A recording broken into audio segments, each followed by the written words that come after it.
Hasil hitung cepat pemilihan presiden tanggal 14 Februari tahun 2014 adalah kemenangan Presiden Jokowi yang menjadi milik Prabowo Subianto. Prabowo Gibran berhasil meraih suara hampir 60% jauh mengalahkan Anies Muhaimin 23% dan Ganjar Mahfud 17%. Kemenangan ini diperoleh dengan strategi politik pasca kebenaran post-truth politics, pembentukan opini publik dengan daya tarik emosi dan pencitraan pribadi, serta sebaliknya penggunaan propaganda, penyesatan dan memanipulasi informasi yang ekstensif terhadap kampanye pesaing yang cenderung masih menonjolkan etika, nalar dan data secara rasional. Ternyata, daya tarik emosi mengalahkan etika dan nalar, ekstensif terhadap kampanye pesaing yang cenderung masih menonjolkan etika, nalar dan data secara rasional. Ternyata, daya tarik emosi mengalahkan etika dan nalar. Prabowo secara strategis berhasil memainkan post-truth politics.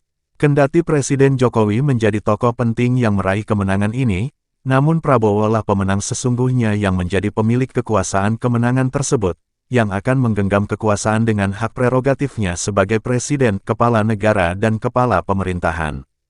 Prabowo yang dikalahkan Jokowi dalam 2 kali kontestasi Pilpres 2014 dan 2019 berhasil mengoptimalkan posisinya sebagai Menteri Pertahanan, mengambil hati Jokowi dengan ciuman halus hingga sampai mempercayainya, mengkoordinasi intelijen, walaupun hal itu tidak sesuai dengan UU BIN.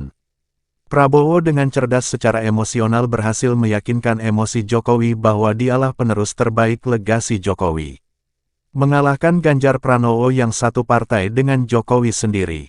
Tak heran jika dengan akses informasi intelijen yang dimilikinya pun, dia berhasil mengkonsolidasi kekuatan politiknya, terutama kekuatan siber, pembentukan opini publiknya yang tidak perlu ribet berbasis nalar dan data akademis, bila perlu dengan propaganda, disinformasi dan manipulasi informasi yang gencar di berbagai media, terutama media sosial.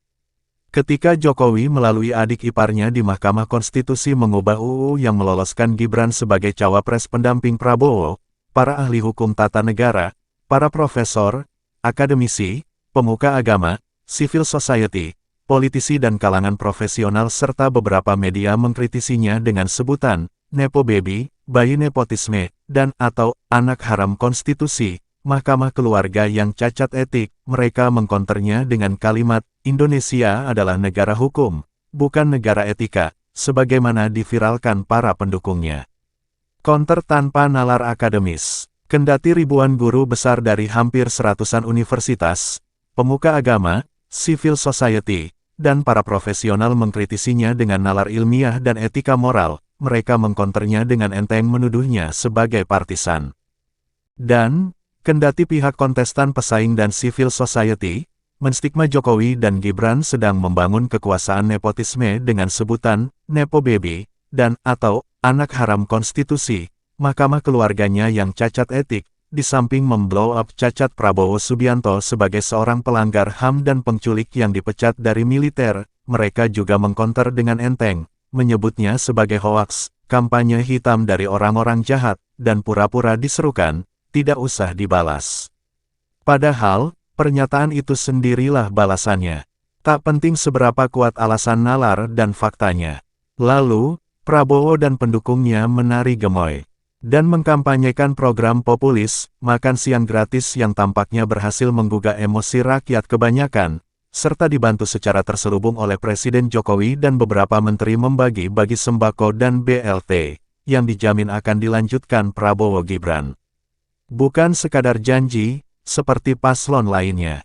Memang, tidak mutlak politik pasca kebenaran itu hanya dimainkan oleh Prabowo Gibran. Kandidat lain juga melakukannya, kendati mereka masih kalah lihai dan licik.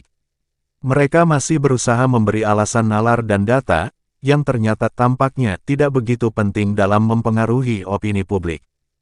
Kendati mendapat perlawanan dari para profesor, akademisi, pemuka agama, civil society, dan para profesional dengan nalar ilmiah dan etika moral, termasuk penayangan film dokumenter Dirty Vote pada masa tenang, justru kemenangan itu diraih mencapai hampir 60%, satu putaran. Dalam pandangan nalar para politisi, ulama, profesional dan akademisi, hal ini sulit dipercaya, semacam anomali, penyimpangan atau keanehan yang terjadi tidak sesuai nalar dan etika moral politik seperti biasanya. Tapi itulah demokrasi dan pembentukan opini publik era post-truth pasca kebenaran, dengan kuasa siber, khususnya media sosial, dewasa ini. Ini adalah fenomena demokrasi era post-truth, yang dewasa ini tidak hanya terjadi di Indonesia. Wikipedia menyebut, post-truth adalah istilah yang mengacu pada dokumentasi dan kekhawatiran yang tersebar luas di abad ke-21 perihal perselisihan mengenai klaim kebenaran publik. Meskipun istilah ini telah digunakan dalam frasa seperti post-truth politics, politik pasca kebenaran, secara akademis dan publik sebelum tahun 2016, Kamus Oxford secara populer mendefinisikannya sebagai berkaitan dengan dan menunjukkan keadaan di mana fakta objektif kurang berpengaruh dalam membentuk opini publik dibandingkan dengan daya tarik emosi dan keyakinan pribadi. Pada tahun 2016, istilah ini dinobatkan sebagai Word of the Year oleh Kamus Oxford setelah istilah tersebut semakin populer pada pemilihan Presiden Trump di Amerika Serikat dan referendum Brexit di Inggris. Kamus Oxford lebih lanjut mencatat bahwa pasca kebenaran sering digunakan sebagai kata sifat untuk menandakan jenis politik yang berbeda. Beberapa sarjana berpendapat bahwa post-truth memiliki kesamaan dengan perdebatan moral, epistemik, dan politik di masa lalu tentang relativisme, postmodernitas, dan ketidakjujuran dalam politik. Yang lain bersikeras bahwa post-truth secara khusus berkaitan dengan teknologi komunikasi dan praktik budaya abad ke-21. Deep Kumar, 2017 dalam Shifting and Winnowing in the Post-Truth Era memaparkan, dalam Pilpres AS, Donald Trump memang menunjukkan ketidakpedulian yang mengejutkan terhadap ilmu pengetahuan, fakta, dan penelitian berbasis bukti. Ia menolak penelitian ilmiah selama puluhan tahun mengenai pemanasan global, dan menyebutnya sebagai hoaks, dan bahkan membantah dengan banyaknya rakyat yang hadir pada pelantikannya. Daftar kebohongan dan kepalsuannya, Lies and Falsehoods, begitu panjang sehingga berbagai organisasi media berita menghitung dan mendokumentasikannya.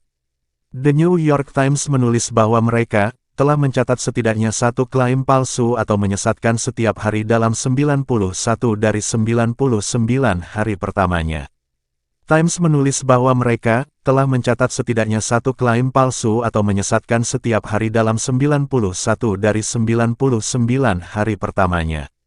Dalam sebuah artikel berjudul The Art of Spin, Deep Kumar dan Patrick Barrett berpendapat bahwa pemilu AS tahun 2016 merupakan pemilu yang luar biasa karena penghinaan yang belum pernah terjadi sebelumnya terhadap wacana politik nasional yang menjadi ciri pemilu tersebut. Hal ini sebagian disebabkan oleh ocehan Trump yang tidak koheren dan kurangnya dukungan pengetahuan substantif terhadap pemilu, serta kecenderungannya terhadap seruan yang secara eksplisit bersifat seksis dan rasis, kebohongan, dan penghinaan pribadi serta ancaman yang ditujukan terhadap lawan-lawannya dan para pendukungnya. Yang tidak kalah penting adalah penggunaan propaganda dan penyesatan yang ekstensif pada kampanye Clinton. Fenomena tersebut tampaknya berhasil diperankan Prabowo dengan lebih gemilang, plus dengan penaklukan Jokowi hingga merasa memenangkan Pilpres untuk menjadi milik Prabowo. Tapi, itu adalah Pilpres yang secara hukum sah, di mana rakyat menentukan pilihannya di bilik suara. Itu demokrasi era pasca kebenaran, seperti yang sudah diulas Kepala BIN Budi Gunawan bersama Barito Mulyo Ratmono dalam bukunya, Demokrasi di Era Post-Truth April tahun 2021. Suatu fenomena yang perlu disikapi oleh para politisi lainnya, khususnya politisi idealis. Catatan kilas Ceh, Robin Simanulang, sumber artikel, www.tokohindonesia.com